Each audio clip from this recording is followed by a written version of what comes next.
नमो बुद्धाय. मित्रांनो, सोप्या भाषेत बुद्ध विचार ह्या सिरीजमध्ये आज आपण पाहणार आहोत एका हुशार आणि गुणी मुलाची गोष्ट, जो एक क्रूर डाकू बनतो, ज्याचं नाव पडतं अंगुलीमाल. गळ्यात खून केलेल्या लोकांच्या बोटांची माळ घातल्याने त्याचं नाव अंगुलीमाल पडलं हे तर तुम्ही जाणताच. पण तो डाकू बनण्यापूर्वी कसा होता, तो डाकू कशामुळे बनला, त्याचे बालपण कसे होते, आजच्या ह्या व्हिडिओमधून आपण हे सर्व जाणून घेणार आहोत. चला तर मग गोष्टीला सुरुवात करूयात. तरुण वयात डाकू म्हणून कुख्यात झालेल्या अंगुलीमालाचा जन्म झाला. श्रावस्ती नगरीच्या राजपुरोहित गार्गी आणि आई मैत्रायणी हिच्या पोटी. गार्गी आणि मैत्रायणी यांच्या लग्नाला बरीच वर्षे होऊनही त्यांना मूलबाळ नव्हते. दोघेही देवाकडे पुत्रप्राप्तीसाठी प्रार्थना करायचे आणि एके दिवशी तो दिवस उजाडला. त्यांना पुत्ररत्न प्राप्त झाले. गार्गे आणि मैत्रायणीचा आनंद गगनात मावेनासा झाला. त्याच आनंदाच्या भरात पित्याने आपल्या पुत्राचे भविष्य पाहायचे ठरविले. स्वतः राजपुरोहित असल्याने असे भाकीत करण्यास तो समर्थ होता. परंतु आपल्या नवजात मुलाचे भविष्य कळल्यावर तो दुःखाने व्यथित झाला. आपला मुलगा पुढे चालून डाकू होणार हे समजताच यापेक्षा आपण निपुत्रिक असतो तर बरे झाले असते असे त्याला वाटायला लागले. आपल्या पुत्राला कधीही हिंसेची इच्छा होणार नाही याची दोघं माता पित्यांनी काळजी घेतली. त्याच्यावर चांगले संस्कार केले. एवढेच नाही तर त्याच्या मनावर अहिंसेचे विचार प्रभावी असावेत म्हणून त्यांनी त्याचे नाव ठेवले अहिंसक. परंतु गार्गी नेहमी आपल्या मुलाच्या भविष्याबद्दल चिंतित राहायचा. आपल्या मुलाच्या भविष्यवाणीबद्दल त्याने राजा प्रसेनजितला सांगितले. राजा प्रसेनजित व गार्गी हे दोघे मित्र होते. त्याचा दुःखी चेहरा पाहून राजा प्रसेनजित म्हणाला, सर्वच भविष्यवाण्या खऱ्या ठरत नसतात. तू तुझंच उदाहरण घे. आपल्या आचार्याने तुझ्याबद्दल भविष्य वर्तवली होती की तू एक उच्च विद्याभ्यास आश्रम चालवशील व तुझे शिष्य अखंड जम्मूद्वीपात ज्ञान तेज पसरवतील. ती भविष्यवाणी चुकलीच ना? तू जरी आश्रम चालवलास तरी तुझे विद्यार्थी काही जगात विख्यात झाले नाही.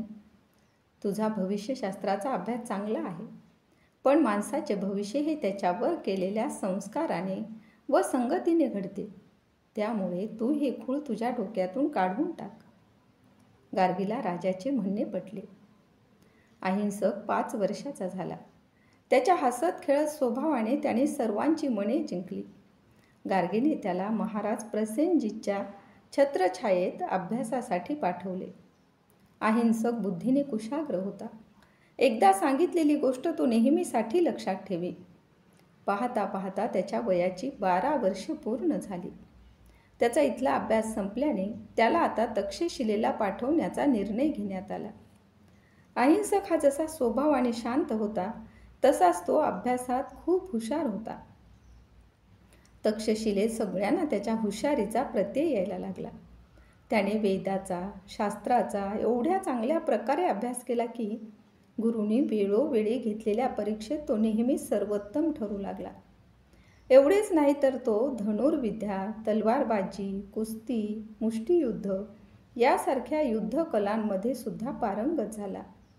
शस्त्रविद्येत तो एवढा पारंगत झाला की एकदा जंगलात कोणाची साथ नसताना आपल्यावर चाल करून आलेल्या अस्वलाशी त्याने 2 हात केले आणि केवळ एका चाकूने त्या बल्लाढ्य आणि अडदांड अस्वलाला त्याने यमसदनी पाठविले. जसा तो आपल्या गुरुचा प्रिय झाला तसाच तो गुरुमातेचाही प्रिय झाला. गुरु व गुरुमाता यांनाही मूलबाळ नव्हते. अहिंसकाला ते आपल्या मुलाप्रमाणे समजू लागले. त्याचप्रमाणे तो राजपुत्र, सरदारपुत्र आणि इतर वर्गमित्रांच्या असूयेचा कारण ठरला. शास्त्र आणि शस्त्र यामध्ये त्याची कोणीच बरोबरी करू शकत नव्हती. त्याची कीर्ती पाहून कितीतरी लोक त्याच्या वाईटावर टपून बसले.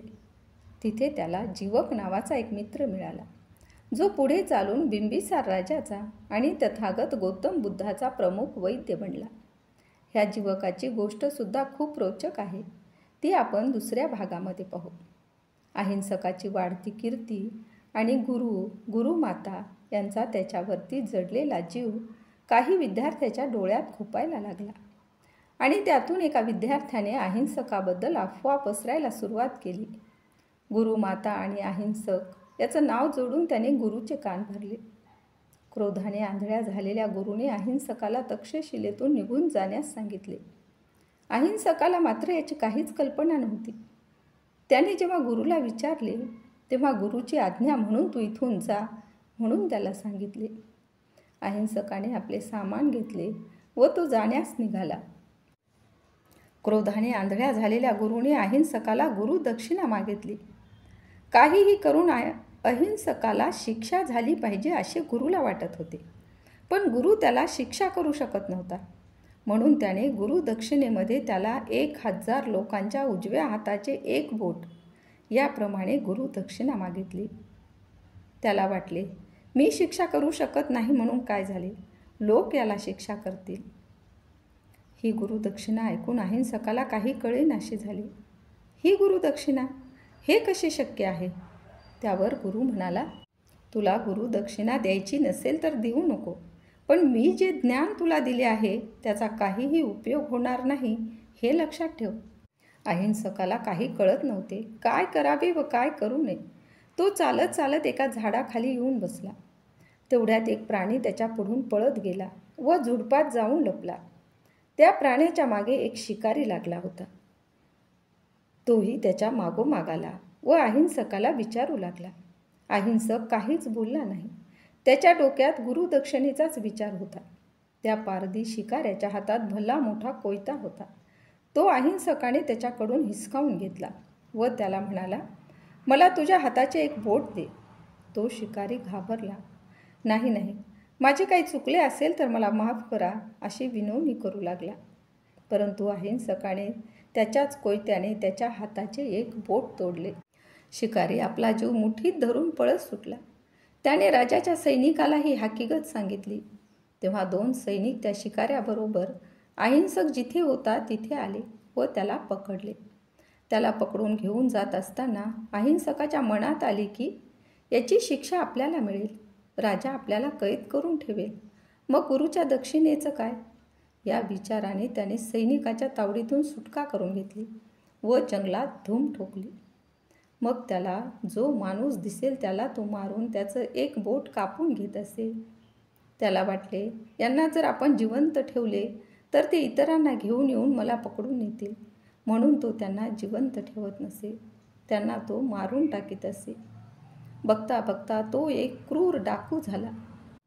त्याचा क्रूरपणा इतका तीव्र झाला की राजाने त्याला पकडण्यासाठी जवानांची तुकडी पाठवली. तेव्हा त्या सर्वांना त्याने मारून टाकले. नंतर सैनिकही त्याला घाबरायला लागले. लोक भीतीने घराच्या बाहेर पडत नसत. रस्त्यावरती नुसता शुकशुकाट पसरला होता. ज्या अर्थी ही गोष्ट 2500 वर्षापूर्वी घडलेली आहे, ह्या घटनेचे वेगवेगळे संदर्भ सापडतात.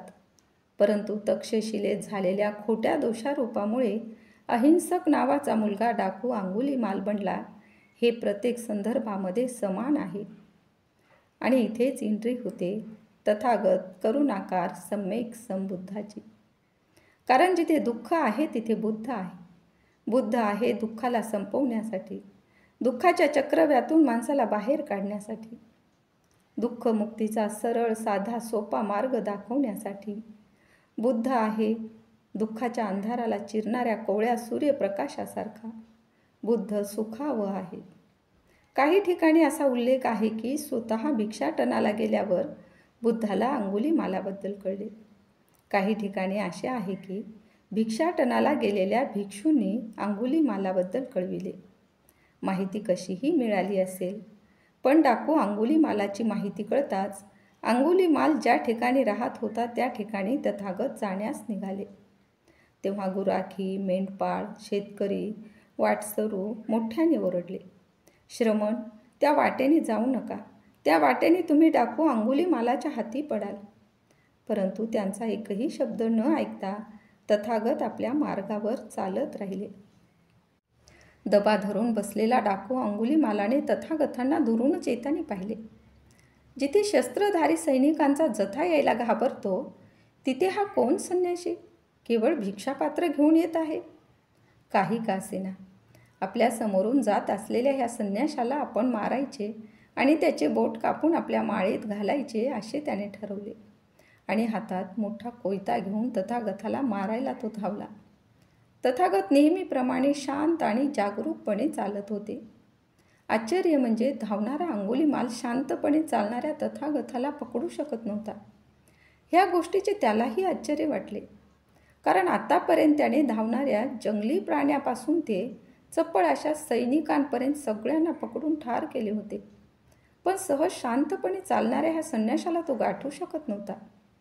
एका जागेवर थांबून त्याने जोरात आवाज दिला, ए संन्याशा, थांब, चालू नकोस, आहेस तिथेच थांब, थांब, मी म्हणतो असे म्हणत तो ओरडला. मागे वळून पाहत तथागत अंगुलीमालाला म्हणाले, मी तर केव्हाच थांबलो, तू कधी थांबणार?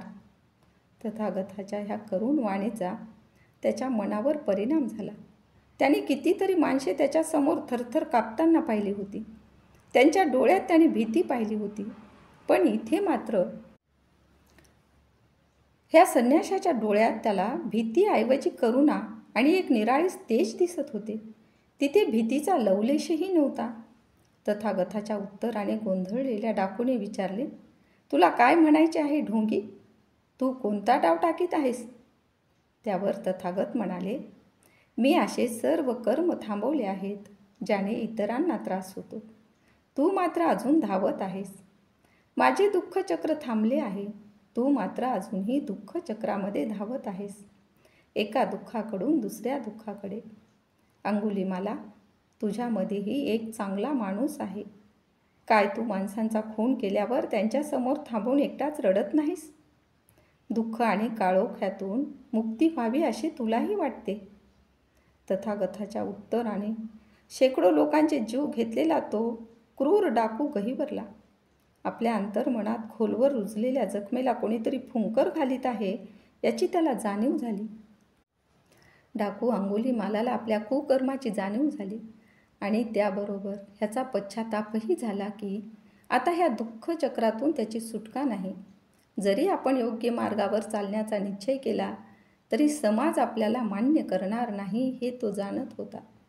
त्याच्या ह्या विचारावर तथागत म्हणाले, तू हा हिंसेचा मार्ग सोडून त्रिरत्नाला शरण ये, त्यातच तुझे कल्याण आहे. तू केलेल्या कर्माचे फळ तुला भोगावे लागेल, पण ह्या दुःखातून तू मुक्त होऊ शकतोस. आपल्या दुःखमुक्तीचा मार्ग जाणून तो गहिवरला. अश्रू अनावर झाल्याने तो रडायला लागला. अश्रूसहित तो बुद्धाला शरण आला. ज्याला कितीतरी राजाचे सैन्य पकडू शकले नाही त्याला बुद्धाने आपल्या करुणेने जिंकले. बुद्ध संघात प्रवेश केल्यावर त्याने अहिंसक हे नाव धारण केले. तो केवळ 3 चिवर आणि एका भिक्षापात्रासहित राहायला लागला. आपल्या कुशल बुद्धीने त्याने बुद्ध धम्मातील संकल्पना शिकून घेतल्या. त्याच्या आध्यात्मिक प्रगतीने स्वतः बुद्ध देखील खुश झाले. धम्मामध्ये प्रगती साधत अंगुलीमाल अरहंत बनला. एका दिवशी भिक्षा मागायला गेला असता श्रावस्तीतील लोकांनी त्याला दगड आणि विटांनी मारले, पण त्याने प्रतिकार केला नाही. बुद्धाने सांगितल्याप्रमाणे त्याने आपल्या कर्माच्या फळाचा स्वीकार केला. तो मार त्याने सहन केला आणि त्यातच त्याचा मृत्यू झाला. आपल्या कर्माचे फळ भोगून डाकू अंगुलीमाल अरहंत बनला. मृत्यूनंतर तो चांगल्या गतीला प्राप्त झाला.